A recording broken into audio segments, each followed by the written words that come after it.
You know that feeling? No, not forgetting where you parked your car in a crowded mall, nor realizing you're wearing mismatched socks.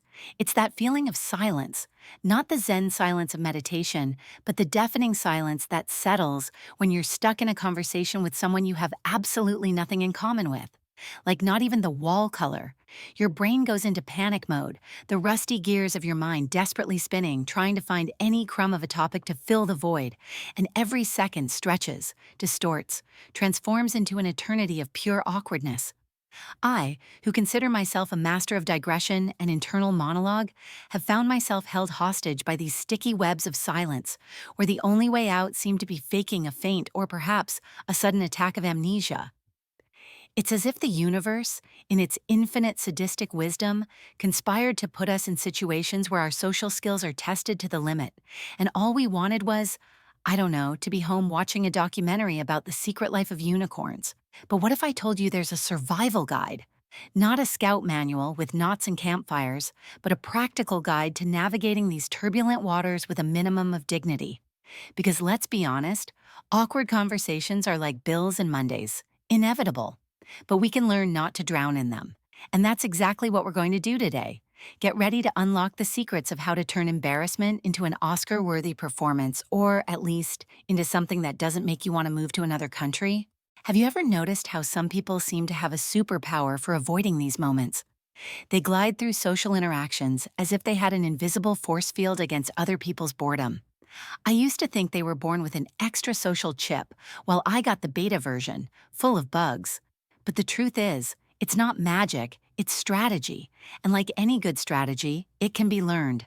The first lesson, and perhaps the most painful, is that an awkward conversation is not your enemy.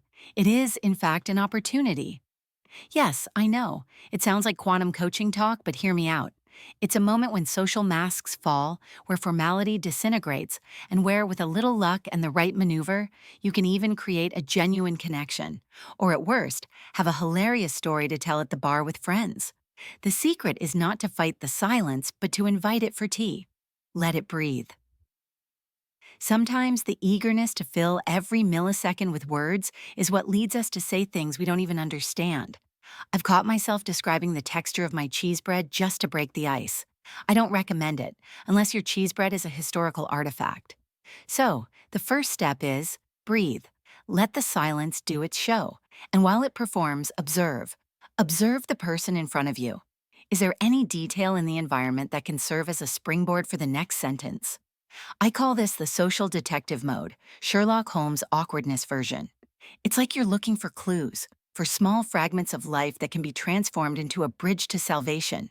And believe me, clues are everywhere. A t-shirt with a band you pretend to know, a book you've never read, even the type of coffee they're drinking. Everything can be a hook.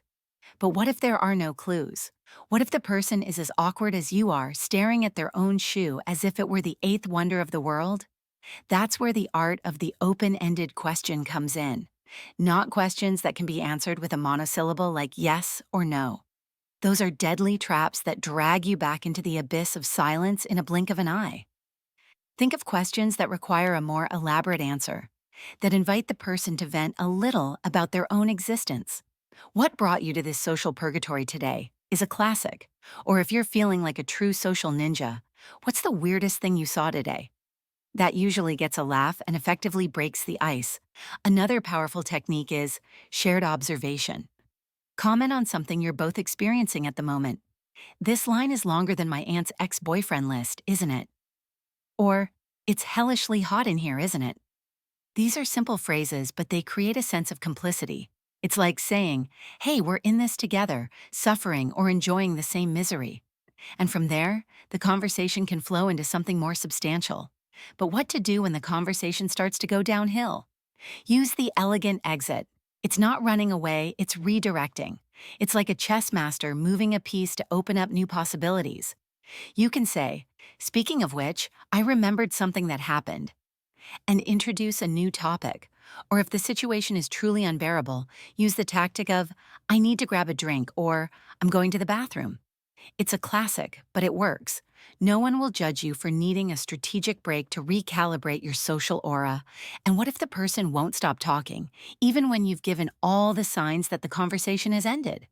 That's where active listening with gradual disengagement comes in. It sounds complicated, but it's simple. You keep listening, nodding, making an occasional but without feeding the conversation with new questions. Gradually, the person will realize the flow is diminishing and, eventually, the conversation will dissipate. It's like a river slowly drying up, leaving behind only the dust of awkwardness. The climax of all this, it's when you realize that, in fact, most people are just as worried about not being awkward as you are. It's a relief. It's like discovering you're not alone on stage, that everyone is dancing the same clumsy choreography, tripping over their own feet. And that realization, that little epiphany, is what sets you free. It frees you to be yourself, to laugh at your own social blunders, and to see awkward conversations not as an obstacle, but as a rite of passage, an inevitable and even fun part of the human experience. Because in the end, the most memorable conversations aren't always the most fluid.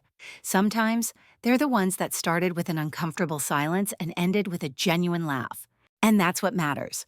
So next time you find yourself in one of these situations, remember, breathe, observe, ask open-ended questions, share observations, and if necessary, use the elegant exit. And most importantly, have fun with it. Because life is too short to take awkwardness too seriously. If this guide made sense to you, or if you have your own strategies for surviving awkward conversations, leave a comment below. I'd love to hear your stories and tips. And if you liked this video, if it made you laugh or think, please like and subscribe to the channel for more definitive guides on the little big things in life. See you next time.